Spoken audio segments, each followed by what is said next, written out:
Eza kati ane pele zela oyoka. Oyoka.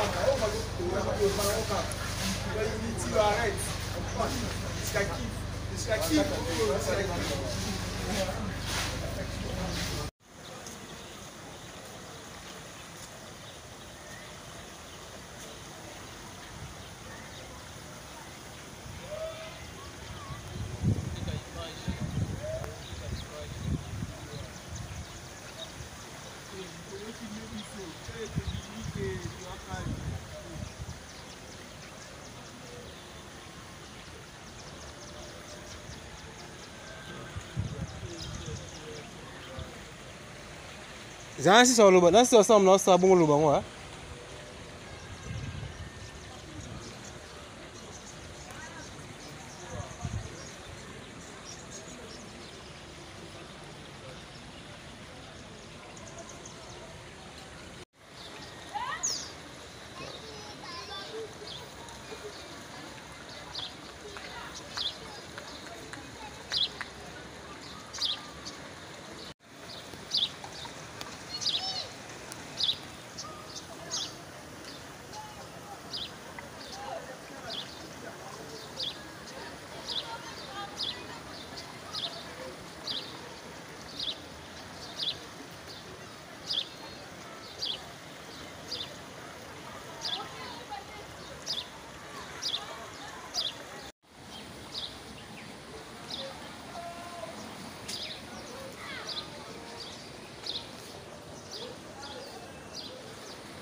Okay.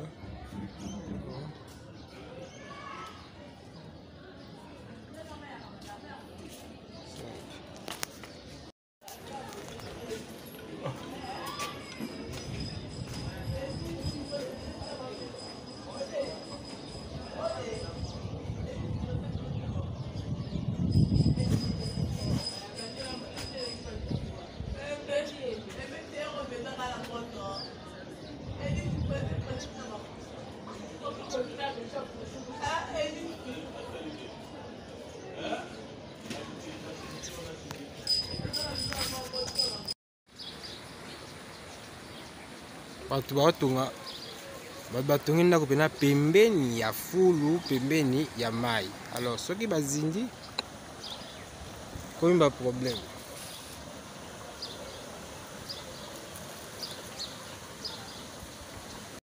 Go. Oui, bonjour et bonsoir, ça dépend de l'heure que vous me suivez. Je sais que vous êtes vraiment branchés sur Émergence One TV. Émergence One TV, une chaîne qui vous fait rêver. Et nous sommes toujours là au cœur de votre service. Nous sommes toujours là pour vous servir. Nous sommes toujours là pour être à votre service et surtout, chers abonnés, je sais que vous voulez à ce que vous allez vraiment à la page et que vous allez vraiment l'actualité. Journée à l'ombre de Tamaki Makassi. Donc, vous avez vraiment, vous l'avez créé moi des agréments ébélés, créé moi ma caméra ébélée, banda comme ce c'est quoi, et banda comme ce c'est pas zindi. Donc, il y a eu des inondations vraiment presque partout à travers la ville. Et aujourd'hui, nous sommes à Limité, précisément dans le quartier Mososo et pas Iwapi, aux Omouna Nazali Awa. Donc, au Toubaka, qui nos conséquences, il y a que ce mandat que nous avons des acapés de conséquences, comme vous le constatez, Bandeko, Baza inondé, Baza privé même, il y a autant de Baza privé même, il y a pour se déplacer. Si vous remarquez bien, Banda pour nous, moi, Bata, vous les avez, avant de faire le vacate, Banda, vous avez dit, Mayo, donc, nous regrettons vraiment, on ne sait pas comment est-ce que tu veux qu'on va conditions à bouillir, comment est-ce que va faire pour vivre là-bas conditions à bouillir. Il y a un fils du quartier à Zaliwana, et on a un sur un monde d'ambo, camarade Thomas. Connais figure. Oui, tout le monde a voir. On va dans mon social. Oui, ça fait déjà un bon moment. On a beaucoup de des accaparements régions à gagner. Il faut tirer. Ça pour Bakira déjà quand même. Bakira déjà quand même. Ben tout d'accord. Donc Bakira nous gagne. Toi banner pour tirer quand même. Ce que Bino va te vendre à vous ne trouvez pas que ça risque de vendre à combien de balles. Oui, bah oui. Tu veux que ça risque.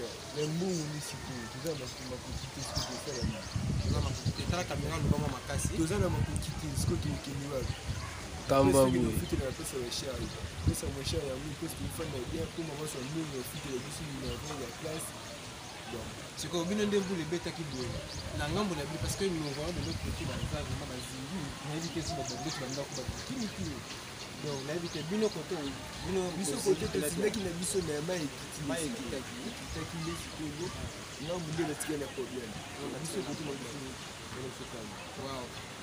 Que le Seigneur fasse grâce parce que Bandeko va traverser un moment un peu difficile et que ça aura toujours l'état y a des secours na bango l'état est bien au niveau de ça la pour na bango et bien que bazo vendre dans milieu moko ce que nous le petit va toujours inondé alors nous prions vraiment à ce que le chef de l'état et surtout le gouvernement provincial et surtout Kini Bopeto ils ont déjà en marche et Mikapo l'état la terre Bandeko et ça lui passe ni comme on a Bandeko na état oui Ndeko merci vraiment pour l'intervention et toujours continuer la biso.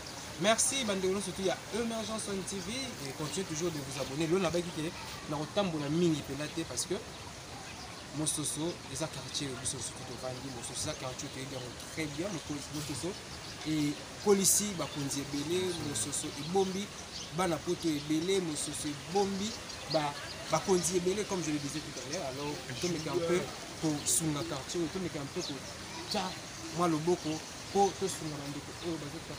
Vraiment compliqué et j'adresse mes vœux le meilleur c'est surtout à ingénieur Didier Akweti vraiment remerciement na vraiment et surtout mère Venayo et surtout la Carla Itonga un ancien d'Arsenal master Thierry Henry master Robert Pires master Sylvain Wito mboka no yango yo talanga ba réalité za Kalakin et na pesi sous mbote na Carlos José déjà pour vous na yo ba kalaté awa parce que déjà en direct de Londres donc kalaté to kuta na déjà awa un grand merci à Sandra Mbabou et surtout à toute la famille.